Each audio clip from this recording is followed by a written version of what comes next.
मजबूरी के तौर पे या वैसे पढ़ाई के लिए भी जो है मोबाइल या टैब्स या गैजेट्स वगैरह जो है वो देती हैं। लेकिन मसला ये है कि ना उसको छोड़ा जा सकता है और ना उससे बहुत ज़्यादा दिल लगाया जा सकता है। दरमियानी रास्ता हमने इख्तियार करना है।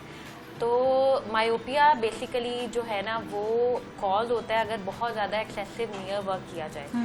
तो ऐसा है कि जो बच्चे बहुत ज़्यादा नज़दीक का काम करते हैं उनके जो नज़दीक के पट्टे होते हैं ना वो एक स्पेशल जो है उस पर रहते हैं और फिर वो दूर जब देखते हैं ना तो उनकी दूर की नज़र कमज़ोर होना शुरू हो जाती है। तो नज़दीक तो ठीक रहता है लेकिन जो दूर की नज़र है वो आहिस्ता आहिस्ता कमज़ोर होना शुरू हो जाती है और इस जो डिजीज़ है उसको हम कहते हैं मायोपिया।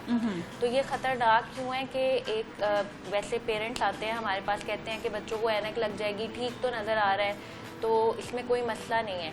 लेकिन मसला इसका ये है कि एक सर्टन नंबर के बाद लाइक 6 के बाद जो है रेटिना जो हमारा पर्दा होता है उस पर डिफरेंट चेंजेस आना शुरू हो जाती है। जैसा कि मैकुलर डीजनरेशन जो जहाँ पे सबसे ज़्यादा विजन होती है मैकुला उसकी डीजनरेशन स्टार्ट हो जाती है। ग्लूकोमा काला मोतिया होना शुरू हो जाता है, कैटरेक्ट सफ़ेद मोतिया बच्चों में। जी बच्चों में अगर एक सर्टन नंबर से ज़्यादा नंबर बढ़ जाए तो पर्दा कमज़ोर होना शुरू हो जाता है। तो इसलिए जो है हमें मायोपिया को रोकना ज़रूरी है। इसके 3-4 और रिस्क फैक्टर्स हैं। एक तो नियर वर्क, बहुत ज़्यादा एक्सेसिव नियर वर्क और जो आउटडोर एक्टिविटीज़ बच्चों की कम हो गई है।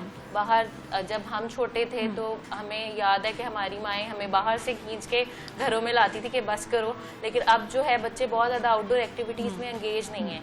और तीसरी जेनेटिक्स भी कुछ हद तक जो है इस पर मुतासिर करती है मायोपिया पे।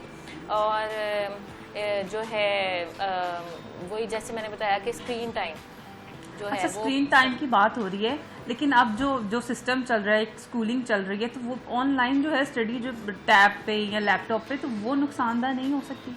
जी नुकसानदेह तो अगर हम कुछ प्रोटेक्टिव मेजर्स लें और उसको मॉडरेशन में लेके चलें तो फिर इतनी नुकसानदेह नहीं है। लाइक अगर आपका बहुत ज़्यादा नज़दीक का काम है तो 20-20-20 रूल है जिसको आप फॉलो करें कि हर 20 मिनट के बाद 20 सेकंड के लिए 20 फीट के फासले पे देखें।